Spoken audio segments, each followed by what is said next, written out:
Good afternoon. Welcome back to the B&H virtual event space. Today is something for everyone. No matter who you are, where you are, what kind of photos you take, you always need to have the right camera for the job.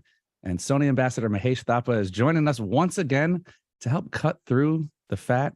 And we're going to get down to the heart of the matter. Which camera is right for you? We're talking about Sony cameras specifically today. So for those Sony shooters, we're going to be geared in for you. And if you're not a Sony shooter, well, we're going to introduce you to the wonderful line of Alpha cameras. Mahesh, I'm going to let you do your thing, but it's good to see you again. Good to have you back. And I'll join you in a bit for some Q&A. Thanks, Derek. Great to be here again. Boy, it seems like every few months I get welcome back, and it's always a treat for me to come back and talk to you guys and talk to the wonderful audience here. And I feel like today's talk is going to be a little bit controversial because I'm going to have strong opinions. I'm sure some of the people watching are going to have strong opinions about what is the right camera for a creative process. But please don't get too mad at me and just realize that this is what's worked for me, what I've used, and I'm just bringing you my experience from what I've done. I think I'll try to give you reasoning behind why I choose what I choose and why I recommend what I recommend, and hopefully it makes sense to you, and you sort of can pick a few of the things that I lay down. I'm going to share just a few PowerPoint slides as we go through this, just because there's a lot of data out there and a lot of information. And I think if you have a little a cheat sheet or a little table as I talk about certain things, you can listen to me, you can watch what I'm doing, but you can refer to the little tables too to help you out if you ever have a specific question. But if you do have questions at all that I don't necessarily talk about or I don't expand on to the detail that you'd like, please don't hesitate to ask them at the end of the presentation. I've deliberately left some space because this is just the type of talk that lends itself to discussions and opinions and thoughts and sharing information. I'm not claiming that I have all the answers for you, but I can give you my experience from many years of using Sony cameras, from old ones and new ones. And I'm going to concentrate on the lineup that's available now from Sony. But if you have older cameras that I don't mention for particular needs, yeah, be sure to ask them as we go along. So let me just share my screen real quick.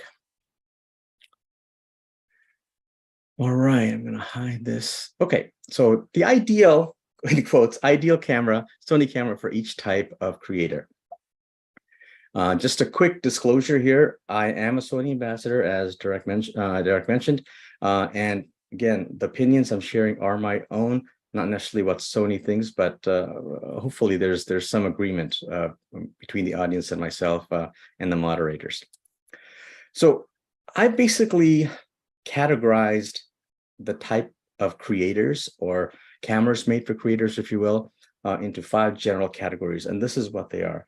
I think there are a lot of people who love to vlog, and Sony has some great cameras made specifically for vlogging, whether you're just starting out or you're a professional, or whether you're doing a run and gun type, something that you do always on the outdoors, something you do in the studio, whatever type of vlogging that you do, I think Sony has the right type of camera for that. And that's the list on the left.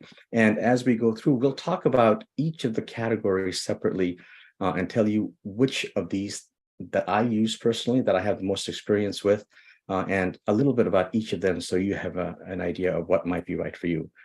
So the vlogging cameras are basically, I'm going to just say, are the ZV series, all the way from a 1-inch sensor, like from ZV-1, ZV-1F, ZV-1-2, to an APS-C sensor, the ZV-E10, and a full frame, one that was recently released, the ZV-E1. And I have experience using most of these cameras. So for example, I own the original ZV-1, which is this right here. I have the ZV-E1, and I recently had the ZV-E10, but somebody is borrowing it right now, so I don't have it to show you. There's a bunch of cameras on the table here that you sort of see. That there's a bunch of here that you actually don't even see, that are sort of outside the field of view. And I'll try to point them out so you get an idea of, one, what the size of these cameras are in the hand. It's so hard to sort of read specs and look at images side by side of 2 cameras and with respect to what they look like, but it's hard to tell when unless you're actually holding them in your hand. I'm about 5'7" or so, and sort of average sized hand. So you get an idea what these things feel and look like. So those are the vlogging cameras. Then we're going to move on to what I call general purpose or hybrid cameras. This is something that you can probably use for most things. And I put the APS-C lineup that Sony's been famous for the last few years. In fact, they just came out with a new A6700 version on the A6000 series. I think those are great general purpose hybrid cameras, particularly the latest one, the A6700, because now it has a flippy screen. In fact, I have that here somewhere. Yeah, here it is. This is the A6700. It just came out. And unlike the others, it has a flippy screen. Now, there's some controversy as to whether flippy screen is better or a screen like the A6600, like this, where it just sort of articulates out and comes up, whether that's better. I'll leave that to you. But personally, I prefer the flippy screen because it lets me get into some unusual angles, particularly in the portrait orientation. It lets me vlog a little easier. Perhaps it's a little bit more fragile, but as long as you're careful with the equipment, I think you get the best of both worlds. But that's room for debate.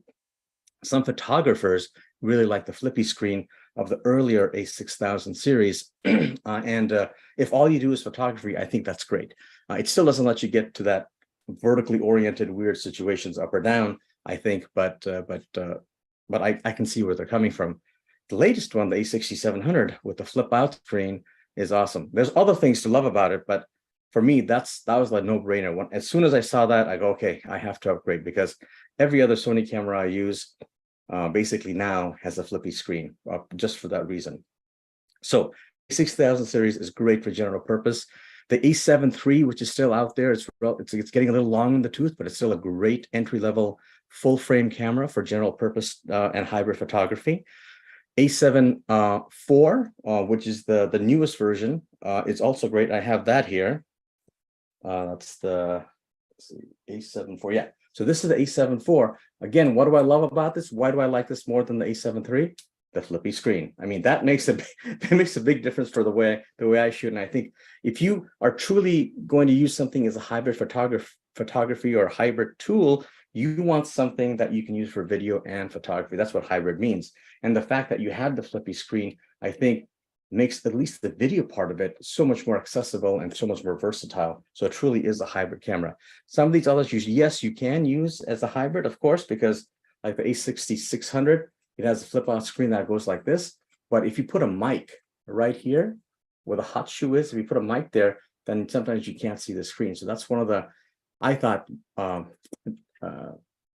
things that you had to account for if you wanted to use the earlier A6000 series as a hybrid camera. But it doesn't mean you can't. I've seen a lot of modifications. You can have a cage that's built specifically for that camera and then adapt your system to that. I think of the A7C is also a great general purpose hybrid camera. It's so small. It's a small full frame camera. And this is it right here, the A7C. It's kind of a rangefinder type of system, kind of like the A6000 series, where the viewfinder is at the left side. What I like about that is when I go to compose, my nose doesn't touch the screen and smudge it up or cause accidental touches. I love the rangefinder. I can actually even keep my left eye open sometimes and see what's going on in the world while I look through the viewfinder. So I really like that feature, the A7C. And it's basically an A7 III that's been pared down to this size. The button layout is a little bit different. The video specs are actually a little bit better. There's unlimited recording on this. So that's the A7C. I think of that again as a hybrid because it does flip out. See, the flip out screen. As soon as you have that, I consider it a great general purpose and hybrid camera. And finally, the granddaddy of them all, if you will, is the A7S III, and that's what I'm using to film myself right now. I use that as a streaming camera, as a webcam. It just lasts forever, never overheats. It's a good size. It has an optical viewfinder that's right at the center, like the other A7 series cameras. So it's great for photography and videography because of the flip out screen. And if you're okay with 12 megapixels for photography, some people aren't, so that's why they have other cameras. But for most general things, like web sharing, especially with AI and the ability to up-res using software, if you can get away with 12 megapixels and you don't need more than that for photography, because this thing is probably the best, one of the best systems for videography that you can have. And again, if you can get away with 12 megapixels for photography, then this is great. That's why it's although it's old, it's still very popular. It's still used by a lot of people that I know and loved by a lot of people that I know. So those are the general purpose photography gear as far as I think of as far as the Sony system goes. Then a little bit more niche, if you will. The next is sports and wildlife. So there is the A9 II, which is the older camera, and there's the A1 or the Alpha 1, which is the newer version that I think are great for sports and wildlife. And as we go through the slides, I'll tell you why each one is really good and which one I would recommend for a particular type of work. In fact, the A1, I have that here, is here. This is the A1. Again, it's a great sports and it's great photography tool, but it doesn't have the flippy screen. So I don't use it as much for vlogging type of photography. You know, it does go up like this, but it doesn't come out at all. So it's great for photography. And it's good for video too. And don't get me wrong, it does 8K 30p video, but I do video with that, you know, as not for myself, but when I'm looking at something, a subject or a bird or animal, it's great for that kind of stuff. The next is what I call the high resolution or studio landscape type of creator. And that's where the A7R comes in. The R stands for resolution. There's the A7R4 and the A7R5. I used those extensively. I've sold the A7R4 in favor of the A7R5, and I'll get to why about that. In fact, the A7R5 is right over here out of the field of view. This is probably my workhorse camera for most things because I'm predominantly a nature and landscape photographer. And this basically, you know, lives with me unless it's a very, very long, strenuous hike or backpacking trip where I can't take a lot of gear, in which case I'll go to like a smaller APS-C system. But for most trips and most types of photography that I do, I stick with the R system, the A7R4 or the A7R5. I've sold the A7R4 to get the A7R5 now. And finally, and just full disclosure, I don't actually have a lot of experience with this system, but I know a lot of people, a lot of my videography friends who do this professionally do, and that's the FX series of cameras, the FX30, which is a APS-C sensor, and FX3, which is the full frame sensor. It's great for video work, but basically that's all it's good for. It doesn't have a optical viewfinder. It's great. It has a sort of a built-in cage, so you can attach a lot of things to it, like handles and things like that. And we'll touch on that a little bit as we go towards the end of the talk. But those are the 5 categories I think of when I think of what type of creator you may be and what cameras go into each of these categories. So let's take a quick look at the vlogging cameras first. So you could use anything as a vlogging camera if you wanted to, because even if you didn't have a flippy screen, you could attach an external monitor that's facing you. You can use that.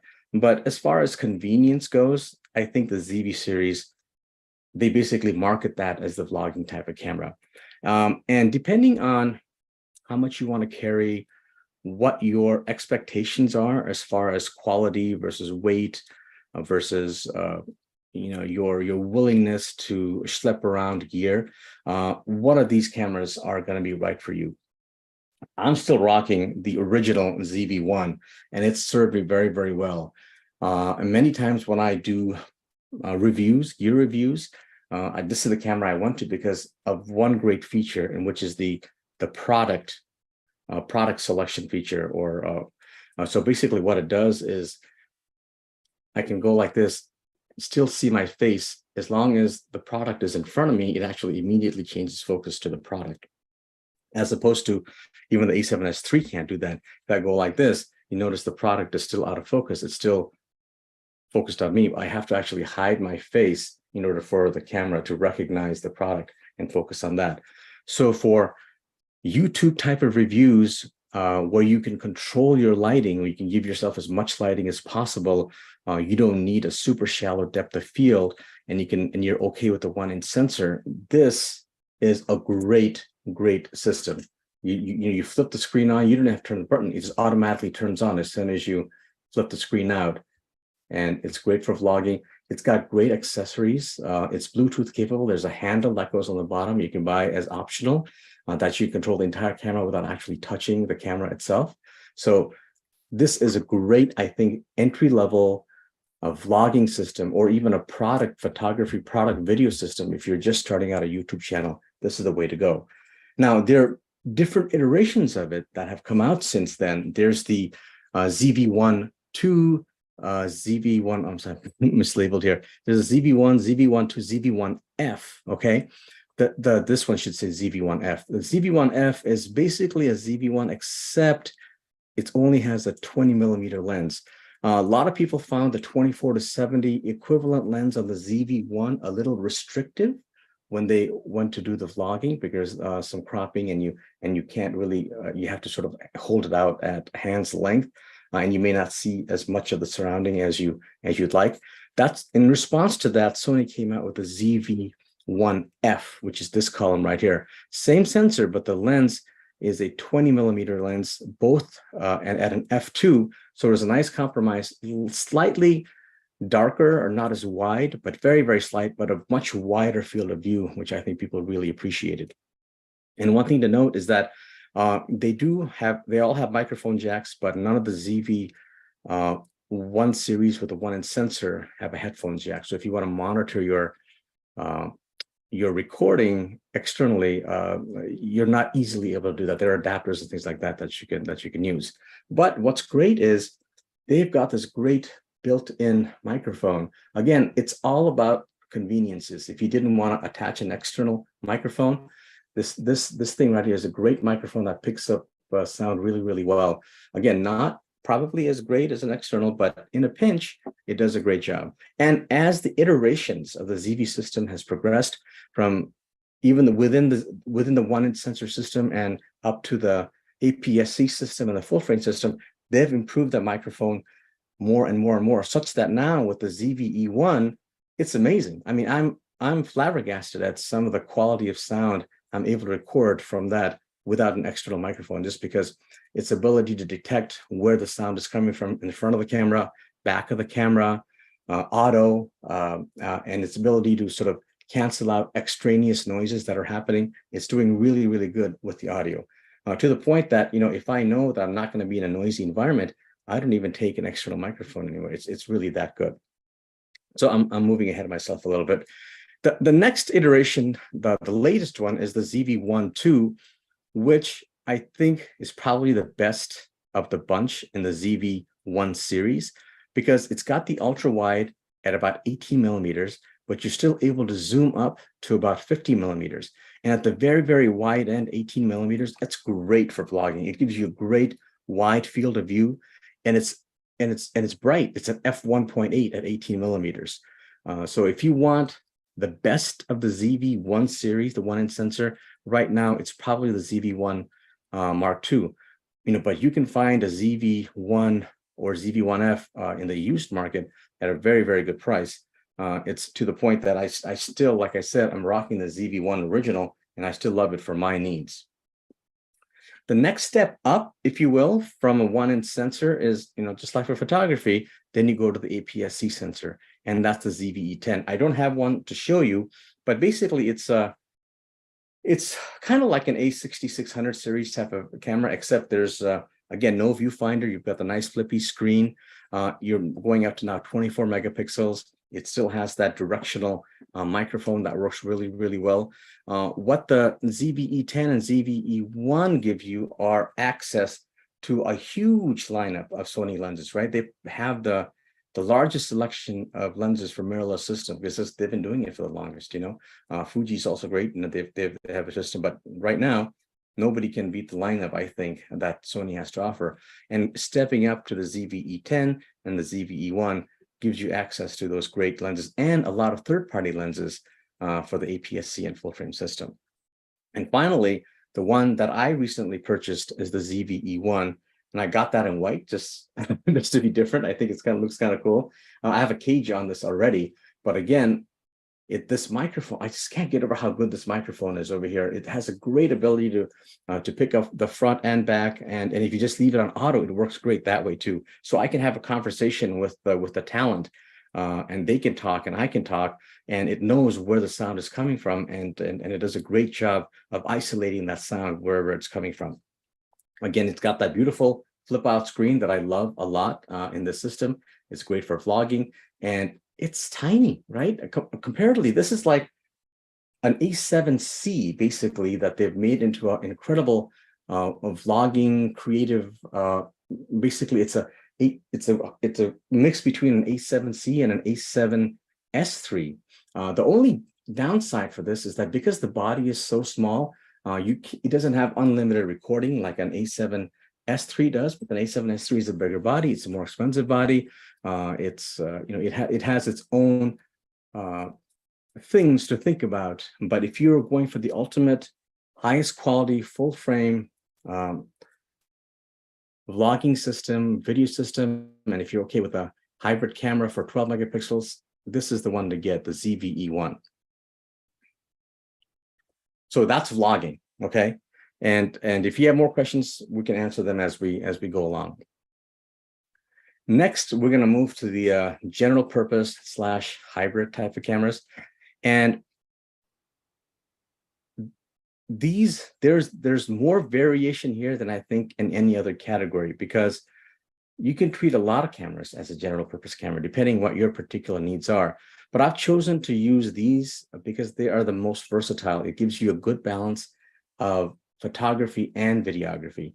Again, the A6000 series is, I think, a great APS-C system, a lightweight system if you're getting into it. In fact, it's so great, they still offer the A6100, and the A6400, A6600, A6700. These are older models, yet they're so popular, and it has its own sort of following and its own unique qualities that they're still being used. So the fact that Sony still offers them new to be sold, I think is a great testament to the series. Personally, I have right now, I've had the other ones, but right now I have the A6600 and the A6700. Now that I have the A6700, I think I may sell the A6600 just because there's nothing that the A6600 does that's not done by the A6700, which means you can get a used A6600 at a very, very good price if you want to. Why do I like the A6700 the most? There are a couple of reasons. Basically, it's a baby ZVE1 as far as I'm concerned, with better photographic capabilities. It's got a brand new 26 megapixel sensor. It's got the flippy screen that I love, that the A6600 only had the flip out. So here's the A6700, sorry, that has the flippy screen. And here is that's A6700. And this is the A6600 again, to show you, this doesn't have a flip out screen. It has the ability to go up and down, but doesn't flip out. That's a huge plus for me. I mean, I have switched cameras just for that reason alone, not the megapixels, not the image stabilization. It's what is most important to you as a photographer and a videographer. So that's great. It also has a great image stabilization system. I've noticed that the image stabilization on the A6700 is better than A6600. I don't know if they actually market that, but just in practical uses, I can get a lot more crisp images at lower shutter speeds with the A6700. The button layout is better. They have more dials I can work with. For example, I really love having this front dial here, where I can assign this to aperture value, and I can assign the back one to exposure value. On the A6600, you didn't have that front dial, so I was constantly going elsewhere to change these menu values and these aperture values. And I love that little feature on the A6700. The A6700 also is great for video. It's inherited this feature from the ZV1, where you can overframe a shot and it'll put a box around just you, and you can walk around and it'll follow you and it makes you look like a cameraman is following you around. It's just using the portion of the sensor a small portion of the sensor to crop you out from a bigger image. And it works wonderfully. It's like I can walk back and forth. I can walk to the camera, away from the camera, and it just follows me perfectly. And I love that feature, particularly when I'm out walking about where I don't have a second person to help me do some video work. That really works well for me. So those are just some of the features I think that makes the A6700 the best general purpose hybrid camera in the APS-C lineup. And now when I want to go for long hikes or backpacking trip, I don't take the A7R system anymore. I take the A6700 because of the small size, still uses the same battery. So it lasts forever as the A6600, the A7R system. It lasts, I mean, I can take one battery on a trip and it'll last me the whole trip if I don't do a lot of video work. But I can take a second one, which is not too much to carry. But between that, I put this 28-60, which is actually a full frame lens, but it's so tiny. I put that on the APS-C body, and I carry an ultra wide, like a 10-20 made by Sony. And those two lenses and that body is what I go use for long hikes.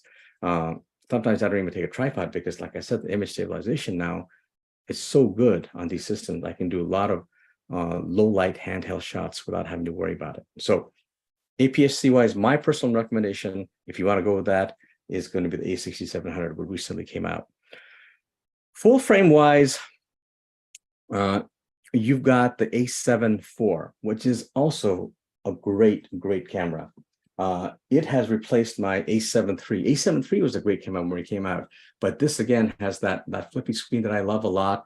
It has 4K 60p. You can do 4K 60p video with this, so it's great for both photography and videography. 33 megapixels is more than enough for more photography. In fact, 24 is fine for me, but being able to shoot it at 33 megapixels is amazing. It's bigger sensor.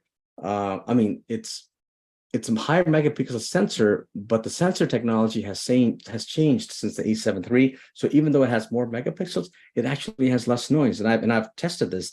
I've recovered noise, from a very dark image, A7 III versus A7 IV. And even though A7 IV has a higher megapixel count, it has better shadow detail, which is counterintuitive, but it goes to show you that generation from generation, Sony really does a great job of improving the sensors. I love its ability to have eye autofocus. It has it for birds now. While the A7 III didn't, it actually also works in video, and it didn't, and that wasn't true for the A7 III. You can capture 422 10-bit, 4K 60p. Mine is slightly cropped, but that's great. And there's no recording limit like the A7 III. You can record this until the memory card is full or your battery goes dead. It doesn't overheat, and it has no such limitations. It takes dual SD card slots, and one of them can be CS Express cards. So if you do high frame rates, it can keep up with you. And unlike the A7 III, this is one of the first cameras that Sony introduced that had lossless compressed RAW. Their newer cameras sort of all offer the lossless compressed RAW now, but this was one of the original ones that was offered, which was a game changer because you could have these high megapixel images and still have it compressed without any appreciable loss in data, which is awesome. A7C, we sort of talked about briefly. It's sort of like an A7 III, except with a slightly different button layout, better video specs, and a smaller system. The viewfinder is a little bit more compromised than the A7 III. It's a little smaller, but it's still good enough.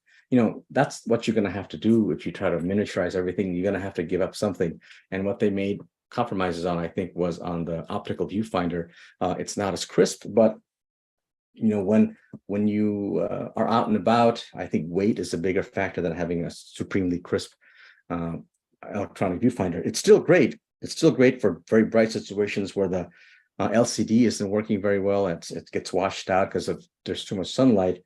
But just realize that the optical viewfinder is not the best that the Sony has to offer. And finally, the A7S III. If you're okay with 12 megapixels, this is the best hybrid camera, I think, on the market. Again, with a caveat that if you're okay with 12 megapixel photographs. If you are on a budget, the best I think is probably the A7 IV.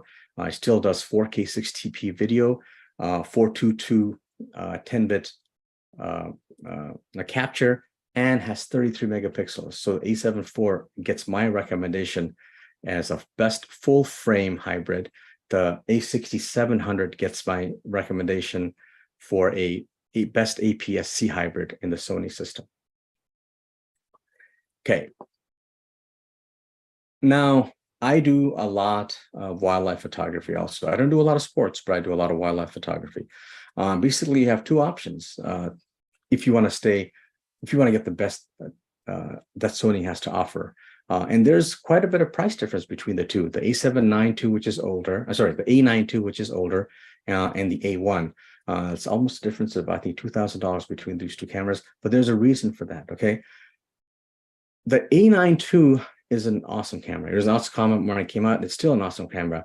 It does 20 frames per second continuous shooting, which is a lot. And it does that with no blackout.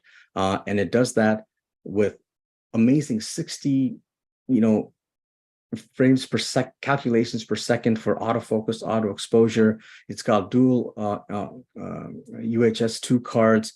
It's got an optical, it's got an electronic OLED viewfinder, all great. But when I'm shooting birds, particularly if they're songbirds and they move very erratically, I mean, if it's an eagle or an osprey, they make very smooth, languid type of motion. 20 frames per second is plenty. But when you're shooting songbirds or swallows or smaller birds, you need that 30 frames per second. I need that 30 frames per second for the A1 has to offer, where getting that wing position at the right place, or just when the bird turns its head as moving back and forth, so it's not in a weird position. That extra 10 frames per second actually makes a difference, I think, for wildlife photography. If you're a sports photographer, people just don't move that fast as a bird does, right? So I think the A9 II as a sports photographer, I think is a great option. You save yourself a ton of money. You still get that amazing 20 frames per second, great autofocus, great subject detection. And I actually appreciate the 24 megapixel files, because when you're doing sports photography, you're probably doing it for journalism or what have you. You don't need something that's 50 megapixels. The A1 is churning out 50 megapixel files at 30 frames per second, right? That's like a 50 megapixel movie, 30 frames per second at 30p. And that's why the A1 can actually do 8K video, okay? As opposed to A9 II cannot. So if you need the ultimate in wildlife photography equipment, as from Sony, as far as a camera body, A1 is the way to go. If you're more of a sports photographer and you're mainly just doing people and cars and things like that, I think you'll be just fine with the A9 II. The A1, yeah, this is the one thing I wish I could change about the A1 is is the screen. It's a beautiful screen, but it just goes up and down. It doesn't flip out at all. And with that 8K video capability, if it was able to flip out, it would be great. I understand that this is a photography-centric camera, even if it can do 8K video. I see where they went, but maybe the next iteration, if Sony's listening, make a flippy screen, and then I can get rid of every other camera I own and just use that 50 megapixel beast. Because 50 megapixels is a lot of megapixels. It's not A7R system is only 10 more megapixels, which I don't think is an appreciable distance. So basically, you've got an A7R that can shoot at 30 frames per second. So that's pretty incredible, I think. All right. So speaking of A7R, now we get to the high resolution aspect of the talk.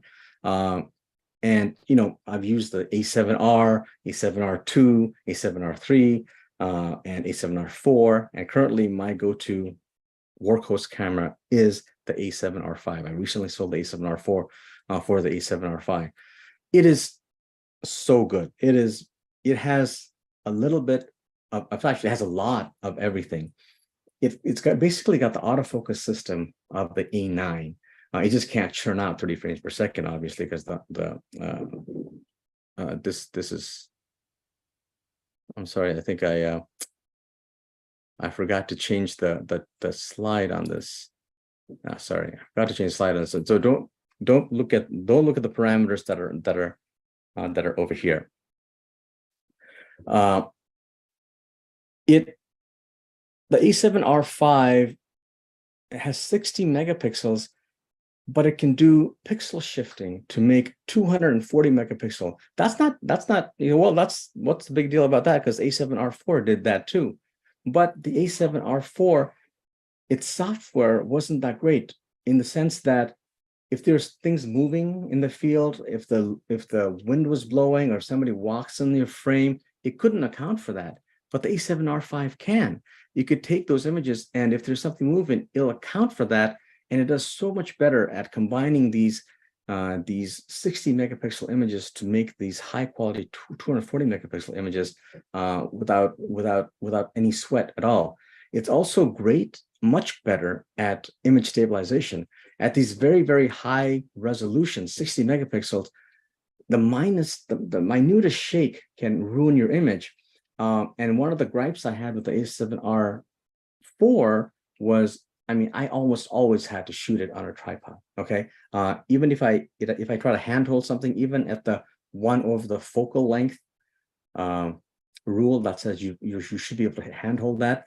Sometimes I'd still get a little blurry because it's so high megapixels, and image stabilization wasn't the best. But Sony has done an incredible job just going from one generation. It's rated at 8 stops, but I can handhold 24 millimeter shots, a tenth of a second, sometimes a fifth of a second, and that's saying something for a resolution camera this big. I mean, there are a lot of cameras out there that are 20 megapixels, tiny sensors. That's it. You can reach 8 stops, etc. You can handhold 2 seconds. That's true, but they're dealing with tiny sensors. This is a 60 megapixel full frame sensor that you can still do incredible handheld work with, which I think is a game changer. I love the fact that now it's no longer flip out screen with the A7R R5. They finally listened to us, and they've given us this articulating flippy screen. Again, I harp on that, but that's such an important thing to me. Button layout is great. It's subject detection is great. Its autofocus is great. Everything that I had minor niggles about with the A7R4 system, they have addressed with the A7R5. It really is my workhorse camera for most things that I do. And finally, now, again, full disclosure, I have not really used these cameras before, but I'll just give you a brief rundown. The FX30 and FX3 are the professional grade video cameras that oftentimes cinema makers are using. It's robust build quality. It doesn't have an optical viewfinder. It's like having a cage. It has robust attachment sites all over the camera, so you don't need a cage, external cage like this. It sort of has it built in. You can attach handles and everything like that. It's basically an A7S3. The FX3 is an A7S3 with dedicated video. It doesn't have an optical viewfinder, and it has a great dynamic range, 15 stops per second dynamic range. It goes all the way up to 409/600, just like the A7S3. It has dual HS2 and CF Express cards. So if you're doing professional level cinematography, only video work, then FX3 is the way to go. And if you can get away with using APS-C lenses, then the equivalent on the APS-C system would be the FX30, which still has great specs, except the 4K 120. It does it, but it does so with a 1.6x crop. All right, so I left a few minutes towards the end here to discuss any questions that you guys may have with these different cameras. I'm happy to answer them.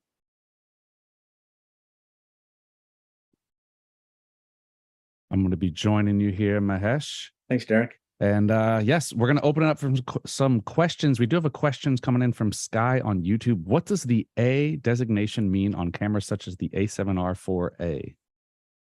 A7, right. So the A7R4, the screen resolution wasn't great.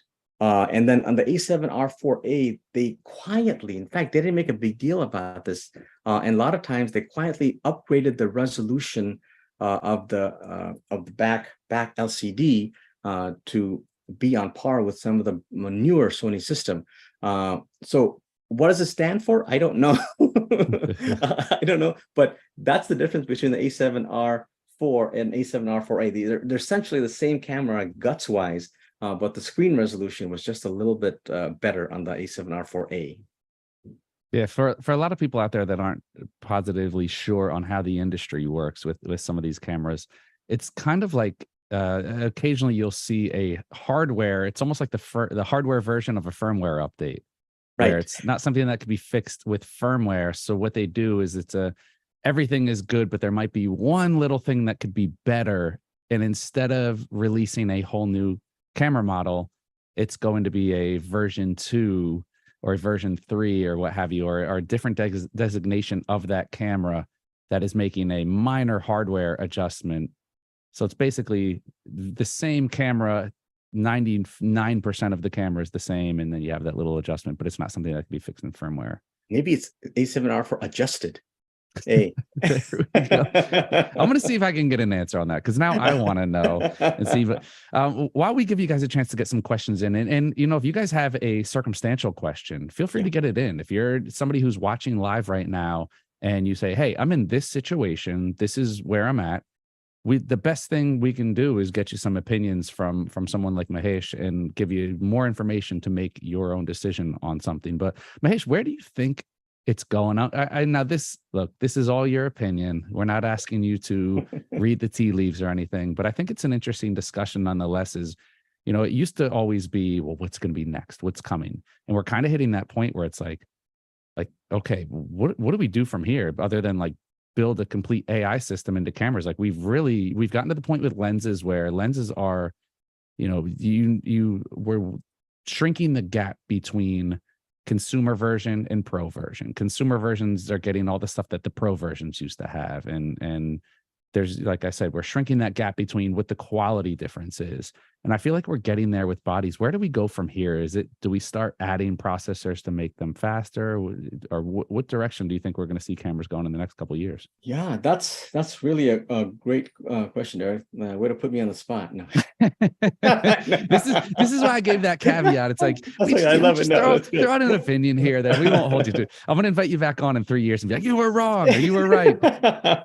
No, you know, well, I mainly use Sony cameras, and I'm sort of like, from what I've known from other Sony shooters and what they've asked for and how Sony has responded to our requests and what the industry is asking. A lot of it right now, as you mentioned, is sort of going towards a software sort. You know, for many years, I felt like cell phone cameras in many ways were advancing at a much higher rate than interchangeable lens cameras, because they're really leaning on the software aspect of the photography, you know, computational photography, if you will. You know, for example, companies like Olympus really did a great job with, like, you know, live ND and things like that. And Sony has always taken the other approach, saying that, you know, we're going to concentrate on the hardware. We're going to concentrate on creating super quality equipment, lenses, bodies. And I think they're seeing the benefit, not necessarily computational photography, but how AI can be used to improve the hardware capabilities of it. So they're not really, you know, taking multiple images, combining them or things like that, but they're saying, okay, you know, we could really be the forefront in how we detect subject. You know, they went from faces to eyes, and then other manufacturers caught up, like Canon did a great job of that. And now they went, oh, let's do insects. You know, let's look at the whole body. Let's look at the position of the shoulders. As somebody turns their head, we now say, okay, that is a person still. That's the shoulder. That's the body. That's the torso, legs. And when we can wait for them to turn around, and we'll still be able to catch exactly where the eyes should be. So they're, I think, doubling down on AI technology, and they also are bringing a lot of that into their mobile photography and into their Xperia system. So I have a chance to use Xperia cell phone cameras, and there's a lot of great integration between the Alpha system and the Xperia system, where they're almost like, I don't need a Ninja anymore. I just use the Xperia system as an external monitor. And it's almost like, I think they're going to a point where, if you have an Xperia also, your experience with the Alpha system is going to be so much better. So I think they're probably going to integrate mobile photography and mirrorless photography more so in the future, more so than it is right now. I think that's something that other manufacturers aren't able to do because they don't have mobile photography in their back pocket as part of the system. Canon doesn't have a camera phone. Fuji doesn't have a camera phone. So Sony's the only one that does. Yeah. And I'm seeing how they're integrating both systems. And in fact, there's even a Xperia division within the Alpha system for communication and integration of the hardware and software, which I think is the way it's going to go.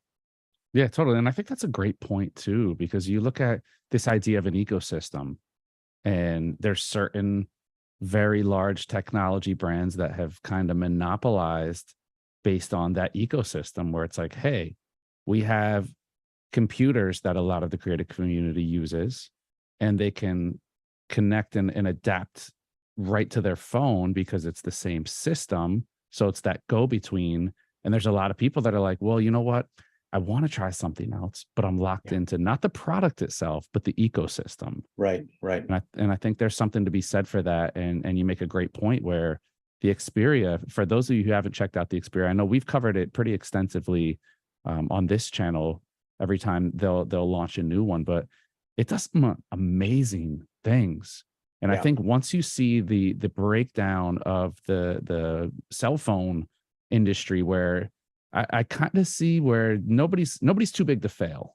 Right. And I think people after a certain while, it's like, okay, they're not really moving the needle on this model, or you're seeing software and stuff get less proprietary, where it's like, okay, well, now I can do this on a system that I couldn't do 5 years ago. But now with an app, I can do the same thing. And now I'm not locked into one brand. And I think you're going to see a lot more people jumping into the mobile photography, as you discussed, where the mobile photography advances that they've made have been huge. So now, instead of looking at point and shoot cameras, I think we are getting to a point where you're going to see a mobile phone that can do what a point and shoot camera can do. Because as amazing as mobile phones are now, and I don't care which one you're talking about, it's still not the same experience as using even a point and shoot camera. And I think it's the experience for me that gets it. It's not about the technology.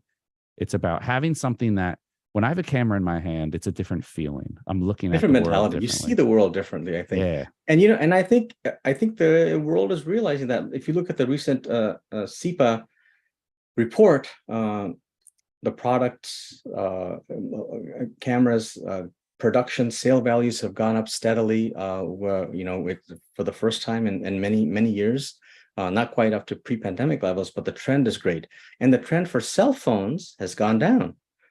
Because there hasn't been very much innovation, and people are realizing that they don't have to upgrade every single year. You look at I'm not casting any aspersions, but I'm looking at the latest release from Samsung, and they've done nothing with the cameras, absolutely nothing. I don't know what, and I don't know what Apple's going to do with theirs, but I'm not saying Xperia is a great camera system per se, but it has such great integration with the Alpha system that many times, my experience using the mirrorless camera is enhanced by attaching the Xperia to it, even if it's just as an external monitor. Yeah, that's a huge bonus for anyone who's never used an external monitor. I'll give you a perfect example of it right here.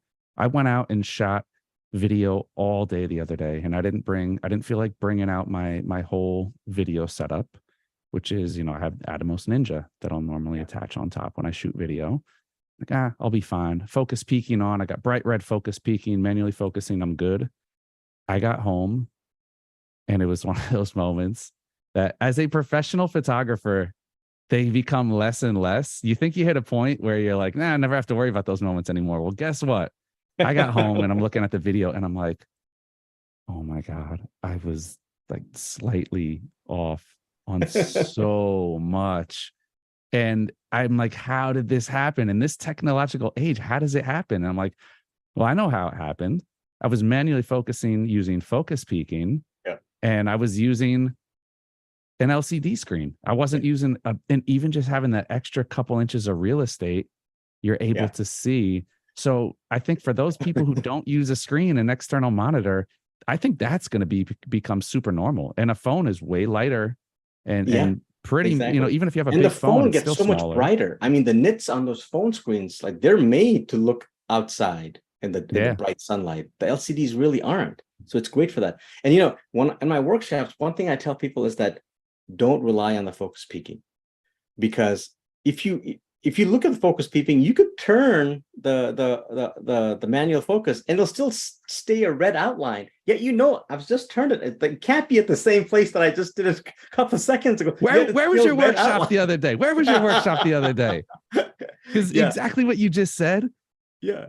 You were in my mind. I'm like, It's happened to me.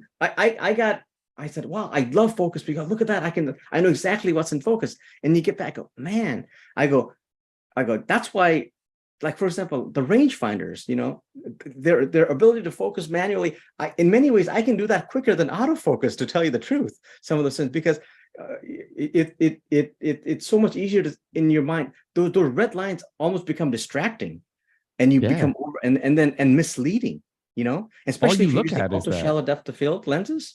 I mean, and I wasn't, and it's not like I was shooting telephoto. I was like, I felt pretty safe. Yeah. I think I was in like a 40 millimeter range. So I'm like, okay, it's not super wide. So it's not like I'm going to have everything in focus and not really have to worry as long as I'm shooting at like F8. Yeah. But I still thought I was decent enough. I'm like, well, I should. And I'm like, no, I was off. And even 40 millimeters, there was enough compression to where if you're off, you're off. And something might, like, even if something that I thought I was focusing on was like, oh, okay, it has this nice soft focus look, until you look in the background and someone's razor sharp, and you're like, it's that comparison that really, if everything had that soft look, it wouldn't have been bad. But you have somebody and it's like clearly not the focus. I have one more request. I wish more manufacturers would include internal memory. Because how many times I forget my SD card.